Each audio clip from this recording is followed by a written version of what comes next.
Hi,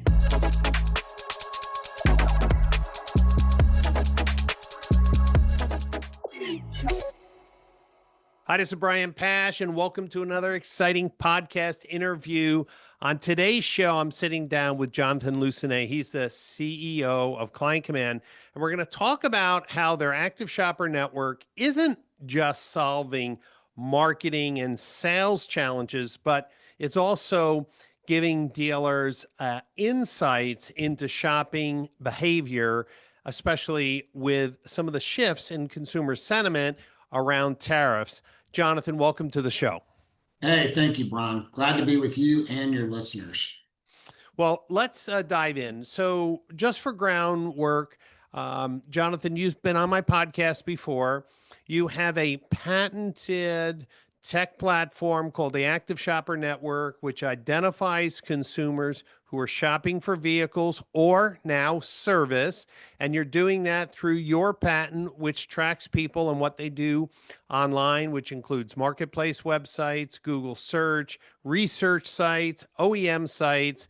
And so you have a good, really visibility at what people are doing around the country. I want to talk about using this data as a strategic weapon. I believe the OEM should be looking at Active Shopper Network in their planning studies. I believe dealer groups should be looking at the Active Shopper Network for moving inventory between stores.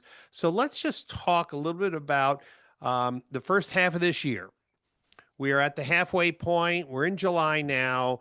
And tell me about what the shopping traffic, the active shoppers look like from January to when tariffs were announced. And then what happened immediately after that? Because I had some dealers who said, man, March and April were really strong months. It almost like there was a pull ahead effect. So let's talk about this first 6 months of 2025.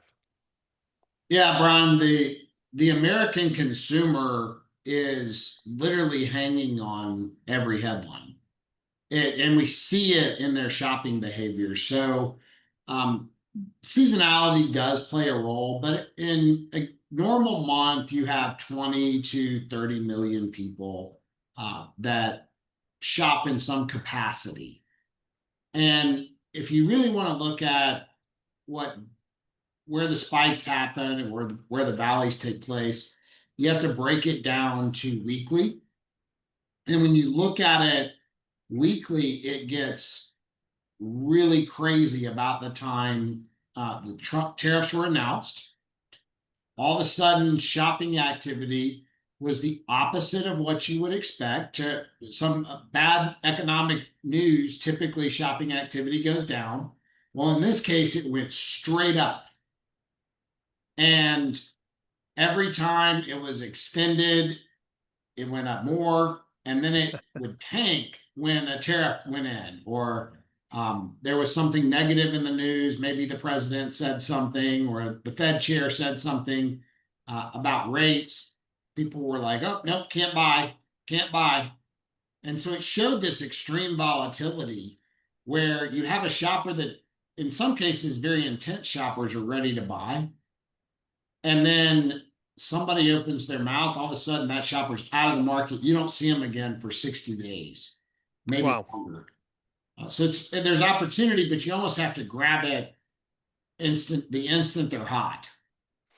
Yeah, and it brings up a great point that the reason why consumers rushed out, and of course, I love dealers and their entrepreneurial spirit. There's like, buy the car before the tariffs, and even now, Zacky's, which is a very popular wine merchant online, is like, these are pre-tariff wines. So people are using it creatively. I know the OEMs didn't really want dealers doing that, but I also have some dealers now that had a slow June.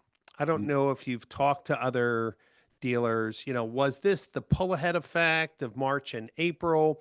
Is there something else going on? I know that there was hope when Trump was elected that interest rates would start to go down. They haven't. We do see that Powell is talking about maybe the first cuts happening in the fall. Do you think people are kind of waiting for that shoe to drop? What are you seeing?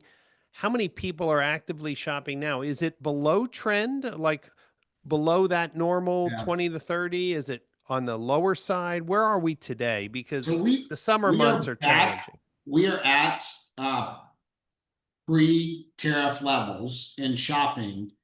But what you have to remember is seasonally we should be a little bit higher than where we were in January. And we're not substantially higher than where we were in January. So I think we've got a bit of, prices have adjusted, they've gone up. And so people feel that. And then you've got people that are shopping, but their intensity is not super high. So you have a lot of people waiting and looking. The looky loos, if you will, are sitting there waiting on something to happen, whether it's the rate cut or some, deal that cuts some of these tariffs, or maybe they're just waiting for big incentive money.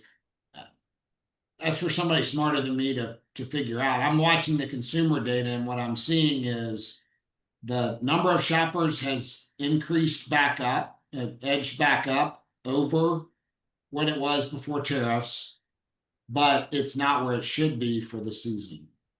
That's really important for dealers to hear because, I consult with many dealer groups and they're like, whew, June. We had some stores that were really struggling, and that would make sense, right? So your data is showing all of the active shoppers in the US by region or by model or by car type. You can slice it any way you want, but we're under trend. One of the things that was interesting to me, I was talking to some of the dealers, and even though the prices may not have gone up from the OEMs, they have cut back on the rebates and incentives. And this is kind of a double whammy because that means that the dealers don't have a lot to scream about. Maybe that $4,000 or $5,000 off is now 1,500, or maybe even taken away. So we're in this quandary of, hey, if I don't have large incentives or rebates, which dealers got addicted to, if consumers are maybe holding off, they're waiting for a late summer or September finance reduction in the lending rate. What would you tell dealers they should be doing? Because obviously you have a different approach to selling cars because you're seeing people when they first go into market.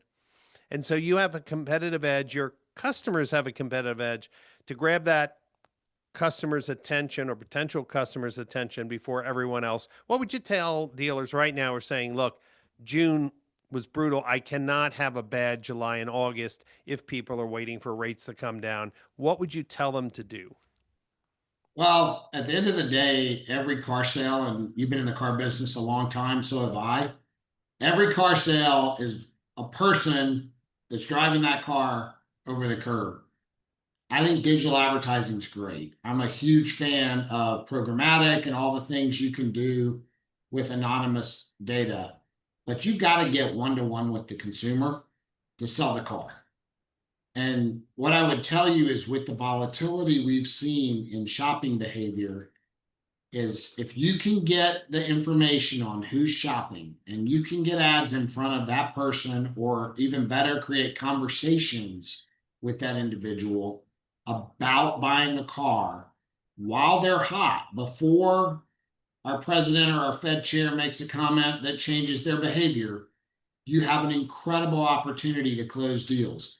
There are enough shoppers right now, Brian, for dealers to have a record July and a record August.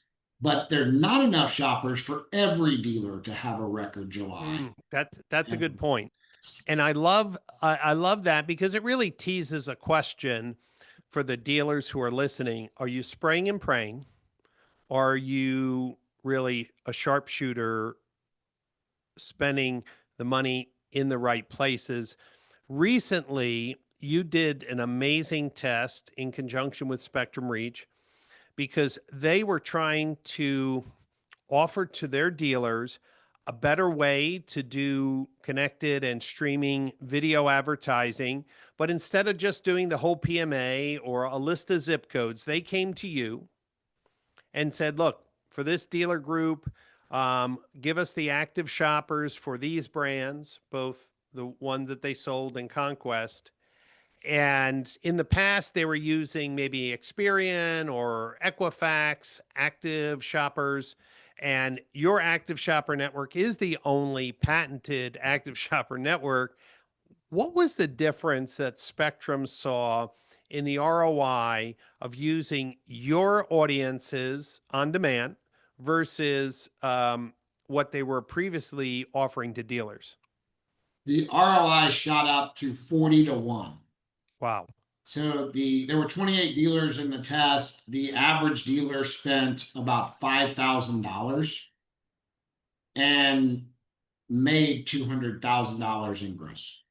Wow. And when dealers hear that, they may say, oh, I don't understand how that's possible. And let me try to explain it because, I've been communicating the power of audience. In fact, you coined the phrase that 2025 would be the year of the audience. So let me just set the stage. Google has in-market shoppers and Facebook has in-market shoppers. And we don't know how this list was created. We don't have a way to audit it. But here's one thing you should know. When you load up your own list, say, hey, these are 800 people who came to my website and they were shopping. Google and Facebook says, no, it's not big enough. You have to mix in or model audiences. And to me, that's dilutive. You've tested the quality of these audiences. They're not even close to the quality of shoppers that the active shopper network has. And I'll allow you to share that test. But imagine dealers, instead of hoping that the pure and modeled audience works, the active shopper is looking for the intensity signals, not someone who went to a VDP and spent 3 or 4 seconds on a Facebook click. And it was, they were looking at a, Dodge Challenger or, some aspirational Porsche. These are people who are doing repeated tasks that you're tracking, and you put them into different intensity levels that dealers can target. So dealers, instead of using modeled audiences with watered down counts just because these platforms made an arbitrary line, what happens if you put your money in front of the people who are truly active shopping? That is email. You deliver direct mail, you can do social media. Jonathan, for dealers who are used to trusting Google or Facebook, when you ran their audiences against the active shopper network, what percentage of their audiences could you confirm were real active shoppers? Between 10 and 20, depending on the audience we ran, it was 10 to 20% of these model predictive audiences were actually shopping for a vehicle at the time they were given as an audience member by these big companies you name. And you know what? The other 80%, Brian, I think most of your listeners are probably fairly well-to-do. And most of them have, pretty good awareness of a vehicle. But if your neighbor bought something else that was $70,000 and you have similar demographics, does that mean you're going to run out and buy something for $70,000? Probably not. Yeah. And this is where lookalikes great to a point, but it doesn't create conversions. And what does is people actually shopping. And you mentioned dealers have the option to choose an intensity score. You can choose the last date the consumer was seen shopping. You can pour them in an audience, and you don't have to use client commands, medias, although you mentioned some, and there's OTT options as well. And we're happy to provide those. But if a dealer has an agency that they like, and we have some dealer groups with their own agencies. That's right. Internal. Where they take the audiences and then they deploy the audiences themselves. Others are, hey, I just need to be able to push a button and have it work. And then, so that's where you get into the more automated things that where we can provide that through a marketing automation platform, and it's fairly streamlined. Jonathan, for dealers who have been struggling, this is really important, this conversation. Look, in every market, there are winners and losers. That's right. And changes in general managers, changes in local competitive forces. This business is never predictable. But dealers need to understand that if their ad dollars are going to people who are actively shopping, and I know it sounds kind of silly that I'm saying this in 2025, if you're using that same audience for your OTT and they're seeing it on their TV screens, if they're seeing it in their social stream, if they're seeing it in their Google stream or display, if they're seeing it in email or direct mail, and you're just focusing on the people who are really actively shopping, not a diluted list of 20% shoppers and 80% fluff because of some arbitrary count, that's where things can really change. Now, of course, it's a matter of trust. Sometimes dealers say, well, why would Google inflate the quality? Well, you know why. They're focused on revenue, of click revenue. They're not necessarily worried about how many cars you sell. And you could say the same thing on Facebook. Why would Facebook use a watered down audience? Well, think about it. They get paid for every click, whether you sell a car or not. So we need to understand that a data driven dealership needs to be testing different audiences, right? Now, let's talk about tactically. If there's a dealer here who's been struggling, let's just say, hey, they're a Volvo dealer or a Hyundai dealer, and I'm sure most Infinity dealers are struggling, but that could be another whole problem with that brand. But let's just say I'm a Hyundai dealer and I want to know how many people are actively shopping in a radius or a zip code. How easy is it for them to talk to someone from your team to understand how big that audience is and what it would take to have enough frequency to get their message in front of those consumers? Brian, it's so easy that you don't even have to talk to someone. If you go to our website, clientcommand.com, or you hit me up on LinkedIn, Jonathan Lucenay. It's pretty straightforward. I'm easy to find. There are not a bunch of us, only one. If you ask for a mini demo and give us a little information about where you are and the brands you sell, etc., we will send you a 3-minute video that will show you what the Active Shopper Network sees in your area. And then if you want to talk to somebody to expand it, figure out how to turn it on in various ways, you can. But if you just want the information, clientcommand.com, request a mini demo, and you're going to get something in your inbox within a day or so that's going to have a custom video just for you with active shopper data. And I would add, you mentioned Infinity. There are not a ton of Infinity shoppers. So when you start thinking about, hey, I may be selling a brand that doesn't have as many shoppers right now, or I've got somehow I'm the one that got lucky enough to take a bunch of the vehicles the OEM couldn't get rid of, and now I've got to sell all these things. If you know exactly who's shopping for that particular vehicle, it's a lot easier. Right. So check out the Active Shopper Network in that regard. Can I, while you're letting me talk, can I loop back to a comment you made a minute ago? Sure, please. Yeah. So you mentioned competitive advantage. And I think it's worth a second to think about your competitors have the same problems that you have. Now, they may not be as smart, they may not be as good looking, they may not have as good of a sales team or as good of an inventory, good of a marketing team, but they have similar problems to the ones that you have in terms of audience strategy. And if they are spending 80% of their marketing dollars talking to people that aren't shopping, how much more of a competitive advantage could you have you could spend half the money they spend and talk to more shoppers.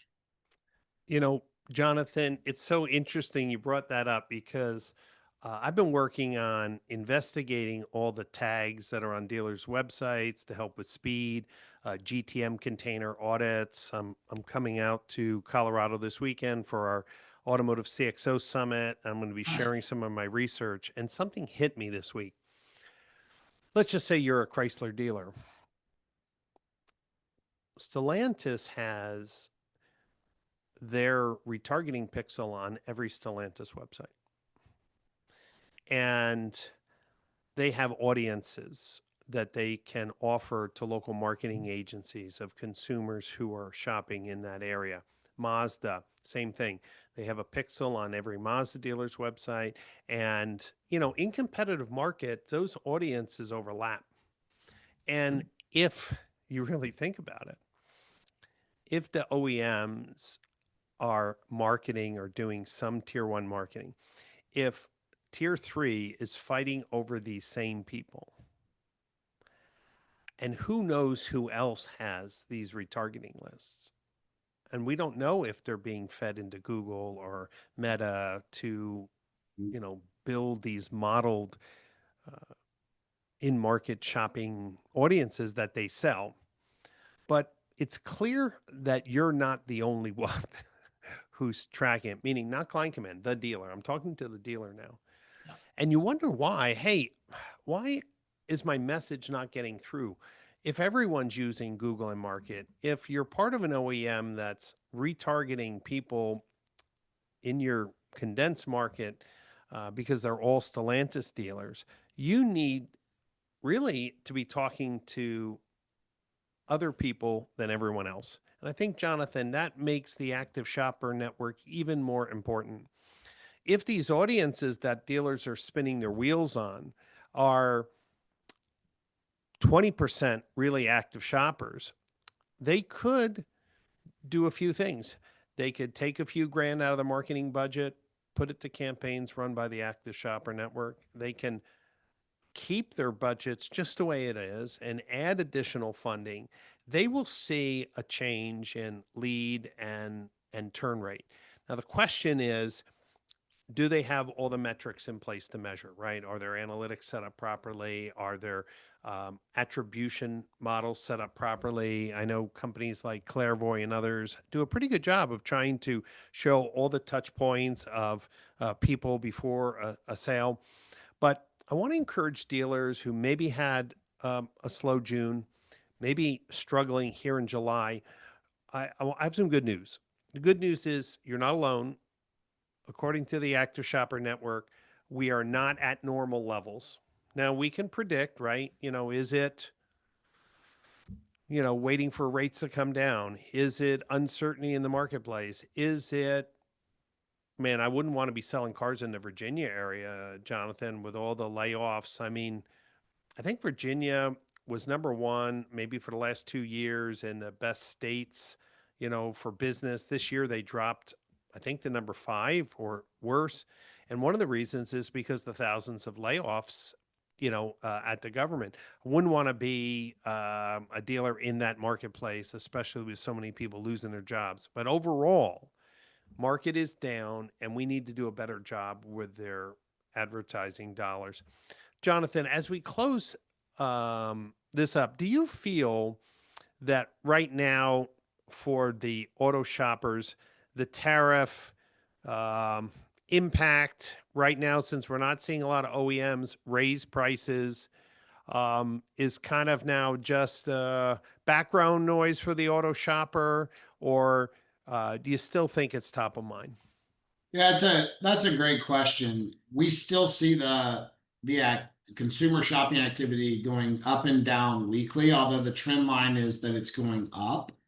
So I think it's more becoming noise, but we're not to the point that they've completely tuned it out. The consumers are still concerned about it, and there is a general concern about the overall economy that is evident in shopping behavior. So I think we've still got to fight for every single deal. as you know, if I'm a dealer, I got to win every deal I can win. And whether I'm in Virginia that's struggling a little bit, or maybe a Texas that's not struggling quite so much, talking to people that are shopping, getting nose to nose and selling a car, I realize it's 2025, but it's not that much different than 1995. Like, person's going to make a buying decision. And Jonathan, one stat, I remember you and I were on a panel and you brought this up, dealers who are first to get to a consumer. You had an interesting stat that the Active Shopper Network provides the opportunity for dealers to be the first to reach that shopper when they go in market. What was the stat about the profitability of deals when the dealer's the first to connect? Yeah, we ask ourselves, does it even matter if you're the first one to know they're in the market?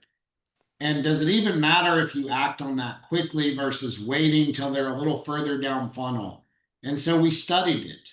And what we found is the gross profit increase is 36% if you contact the consumer as soon as they start shopping. 36% That's higher huge. gross profit.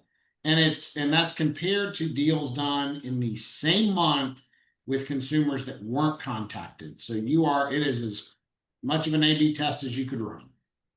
You know, Jonathan, my son just bought a car. I actually posted something on LinkedIn asking my network for help. Yeah, you And found one? yes, yeah, Okay. his fiance is getting married in September. They bought a Mazda CX-5, All right. and it was very interesting. I want to add something to your research. I think being first to market to get your message in front of consumer, obviously the profitability is huge. But I'm going to put a little caveat with a market competitive offer. And, you know, when they were going into market and they decided Mazda, they went to a local Mazda dealer. And unfortunately, um, they really undervalued the trade. It wasn't a great car, but they undervalued the trade. They didn't want to discount the vehicle. And they had an opportunity to close that, but they didn't. And so when one of my colleagues reached out and we were able to get an employee price on a Mazda, which was basically a small discount, but every discount counts. But he said, go to this dealer. And this dealer gave them 25% more in their trade and took a total of, I think it was $3,500 off the MSRP. I mean, that's a huge difference. Now, I think that dealers who um, want to grow their market share know that affordability is an important concern, right? Service, maintenance costs, all those things are important. If they're just fair with the consumer, it can be first to offer, make them feel comfortable, make them feel that they're getting a good deal, be proactive. I think that's the 1-2 punch, especially in these challenging economic times. They're super happy. The dealer did everything they said they were going to do, and it could have been the first dealer, but that first dealer was looking to make a killing on, you know, folks in their 20s who weren't, you know, the most competent or confident car buyers. Jonathan, one more time. If dealers would like to punch in their zip codes or their PMA to see how many people are shopping for a Ford or how many people are shopping for a Hyundai in their market, what's the website they go to and what do they need to ask for? Clientcommand.com, CLIENTCOMMAND, as in Delta, clientcommand.com, and ask for a mini demo. Great. You'll get Well, exactly what you want. Love it. Delivered Jonathan, right to your thank you for inbox. sitting down with me and sharing your insights. I just want to give some encouragement to dealers that if they had a slow June or even a slow July, we're under normal levels of active shoppers.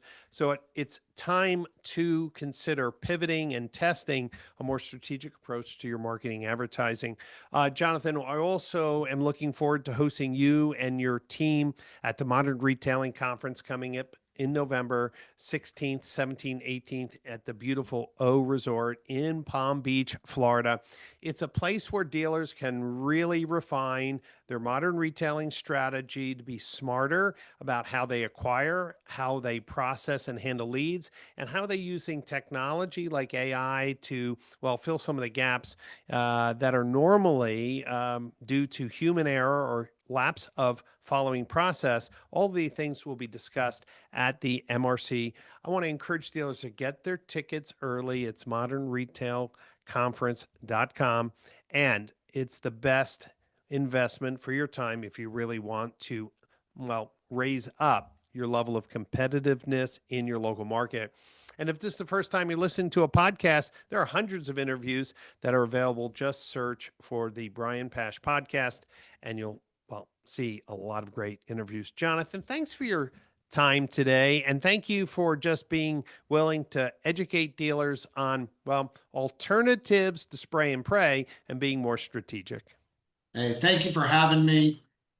Hope to see you guys at MRC. It really is an incredible conference. Some of the sharpest dealers in the country show up every year. Yeah, they sure do. And they're willing to share. Jonathan, thank you. Everyone who's been listening in, thank you. And I look forward to seeing you again on an upcoming podcast interview.